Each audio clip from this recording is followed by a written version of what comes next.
We all know what it's like to have so many new ideas for some sort of writing project and then never writing them down.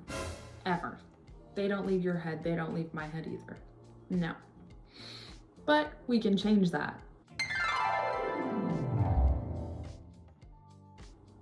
Hi, I'm Sonja, and this is my writing blog, Sonja Writes. If you couldn't tell, I'm just a little bit excited because this is my first ever YouTube video. And before we really get into the meat of the video, I'd like to take a quick sec just to explain what I'm all about and what my channel's all about.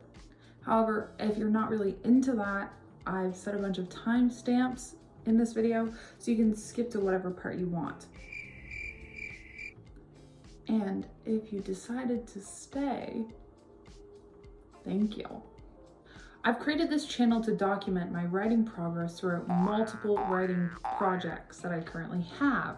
The first one being a anime romance fan fiction that I'm working on right now. And the reason why I started this channel is to help motivate me to get that thing finished before the end of the summer. And with that in mind, I'll also be making videos like these that don't necessarily relate to the project that I'm working on right now, but are little tips and tricks that I like to use as a writer that help me stay on track with my writing. So without further ado, that was the introduction, and I hope you find this video helpful. Thanks. Let's begin.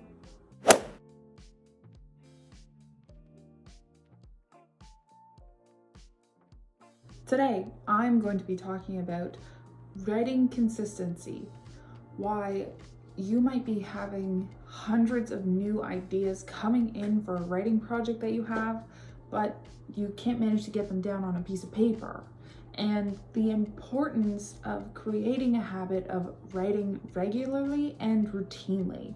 So here are 5 tips that I think might help you if you're struggling to write consistently. If you're anything like me, you also really struggle when trying to write if it's silent.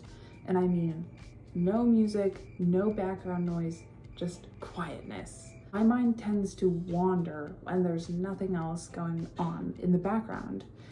And I often use that, the silence, as an excuse to not write. Yeah, no, we can't be doing that anymore. So something that I like to do is put on some soft music, background noise, like my favorite playlist I've linked below. I like to put on when I'm really getting into that writing mood, and it keeps me focused and it prevents my curious mind from going all sorts of places. So maybe you should consider putting on some music or some nature sounds in the background when you start writing if you also find that silence is not your way to go. You get a brilliant idea in the middle of the day, and all of a sudden, when you're ready to write, when you're ready to get things down on paper, the idea is gone. It's not coming back. And my tip on remembering your ideas for your writing projects throughout the day is simply to not remember. Don't bother remembering them. Write them down. Get a journal, get a piece of paper that you can carry with you in your pocket, sticky notes.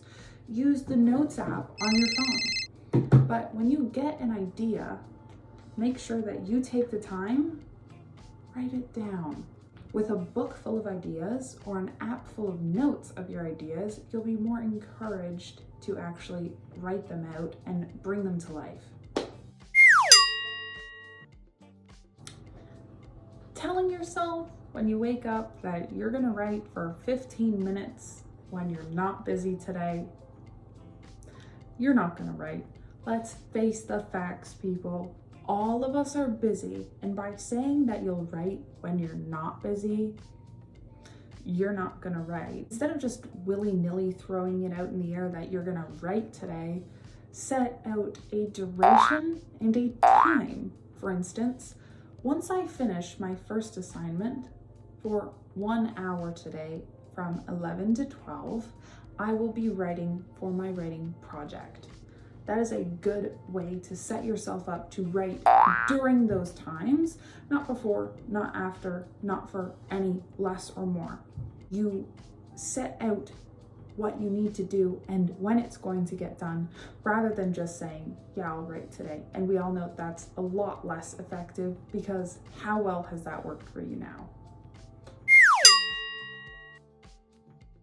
For me, I can't really sit and write for hours and hours and hours on end without moving around. I begin to get fidgety and uncomfortable, and I need some fresh air, some exercise. So what I recommend is, even if it's going on a little walk, get up and move around before or after or during your writing process, because that really gets the oxygen to your brain.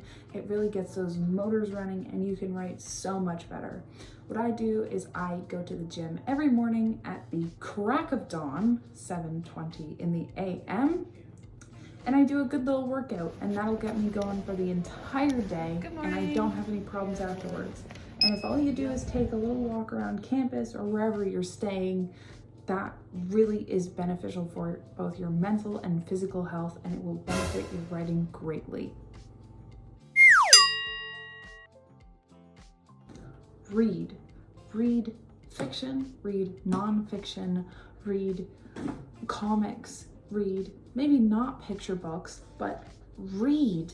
Just read anything and everything that you can that makes you feel happy, because reading is what promotes writing.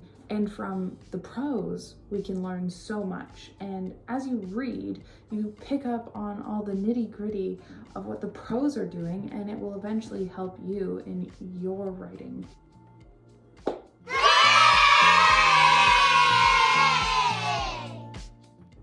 That concludes my first YouTube video ever. I really hope that these tips help you out in your writing journey. Use one of them, use two of them, use all of them if you'd like. If you have any questions or comments, leave them down below for me, and I will definitely be responding to all of you. Thank you so much. Have a lovely day. Ciao, ciao.